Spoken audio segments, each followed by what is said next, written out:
மதவாத சக்திகளுக்கு எதிராக இந்த திரைப்படம் வந்து அமைஞ்சிருக்கு. இந்த திரைப்படத்தை வந்து தமிழ்நாட்டில் உள்ள பெண்கள், குழந்தைகள், இளைஞர்கள் அனைவரும் வந்து பாதுகாப்பாக இந்த திரைப்படத்தை வந்து பார்க்கணும். ஏன்னா அவங்களுக்கு பாதுகாப்பற்ற சூழ்நிலை வந்து இன்னைக்கு இந்த திரைப்படத்தினால வந்து உருவாயிருக்கு. அதாவது மதவாத தீவிரவாதிகள் வந்து அவங்களுக்கு வந்து அச்சுறுத்தல் ஏற்படுத்தும் வகையிலும் அந்த திரையரங்குகளுக்கு அச்சுறுத்தல் ஏற்படுத்தும் வகையில செயல்படுறாங்க. திரைப்படம் பார்க்க வர பொதுமக்களுக்கு வந்து மிகப்பெரிய அச்சுறுத்தல், அதாவது மதவாத சக்திகளால அச்சுறுத்தல் இருக்குது. அதனால காவல்துறை வந்து அவங்களுக்கு பாதுகாப்பு வழங்கணும். ஏன்னு கேட்டீங்கன்னா இந்த திரைப்படம் நடிக்கிறதுக்கு தமிழ்நாட்டில் உள்ள தமிழ் நடிகர்களுக்கு, இப்ப சொல்ல போனா நடிகர் விஜய், எண்ணற்ற நடிகர்களா சொல்லலாம், இப்போ அரசியலுக்கு வந்திருக்கா, அவங்களுக்கெல்லாம் நடிக்கிறதுக்கு தெம்பு திராணி கிடையாது. ஏன்னு கேட்டீங்கன்னா ஒரு மதவாத சக்திகளுக்கு எதிராக வந்து இந்த திரைப்படத்துல வந்து அவர் வந்து தோன்றி அந்த கலவரம் எப்படி நடந்ததுன்றது திரைக்காட்சிகளா வந்து பயன்படுத்திருக்கிறாங்க. அந்த திரைப்படத்துல தமிழ்நாட்டில் இருக்கக்கூடிய எந்த ஒரு தமிழ் நடிகர்களுக்கா நடிக்கிறதுக்கு தெம்பு திராணி தில்லு இருக்கா? கிடையாது. ஆனா அந்த வகையில வந்து தமிழ்நாட்டு மக்களின் சார்பாகவும் எமது தமிழர் முன்னேற்றப்படை சார்பாகவும் மலையாள நடிகர் அண்ணன் மோகன்லால் அவர்களுக்கு நாங்கள் வாழ்த்துக்களை வந்து தெரிவிச்சுக்கிறோம். ஏன்னா சென்னையில வந்து இந்த எம்புரான் திரைப்படத்தை திரையிட்டால் நாங்க வந்து அந்த திரையரங்கை தாக்குறதுக்கோ அங்க பொதுமக்கள் பார்க்க வரும்போது அச்சுறுத்துக்கோ அவங்க ஏற்பாடு செஞ்சு வச்சிருக்காங்க. அதனால தடுக்கும் வகையில தமிழ்நாட்டில் சட்ட ஒழுங்கை வந்து பாதுகாக்கும் வகையில அவங்க காவல்துறை வந்து அனுமதி அளிக்கணும் அப்படின்னு சொல்லியிருக்காங்க, பாதுகாப்பு அளிக்கணும்.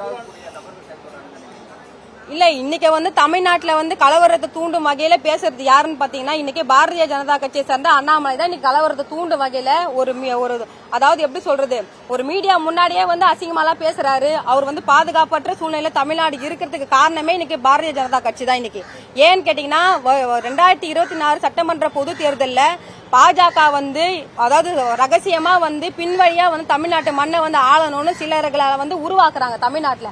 அந்த அடிப்படையில வந்து இன்னைக்கு நடிகர் விஜய் கூட ஒரு உருவாக்கின ஒரு மாயை தான் அவரு. ஏன்னா அவர் தாந்தோட்டித்தனமா வந்து இன்னைக்கு தமிழ்நாட்டு மக்கள் வந்து உரிமைக்காக அவர் வந்து போராடல.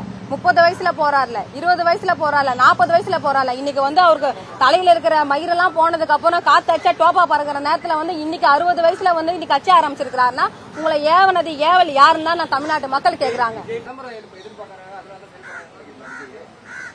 ஆல்ரெடி அவருக்கு விளம்பரம் இருக்கிறதுனால தாங்க அரசியலுக்கு வராரு.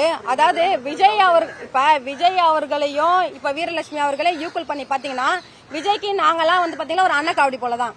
ஏன்னா அவர் வந்து பல கோடி ரூபாய்க்கு அதிபதி. நாங்க பொருளாதார ரீதியா விஜய்க்கு நாங்கெல்லாம் வந்து அன்னக்கோடி. ஆனா அரசியல் ரீதியா நாங்க உயர்ந்தவங்க, விஜய் தாழ்ந்தவர் தான்.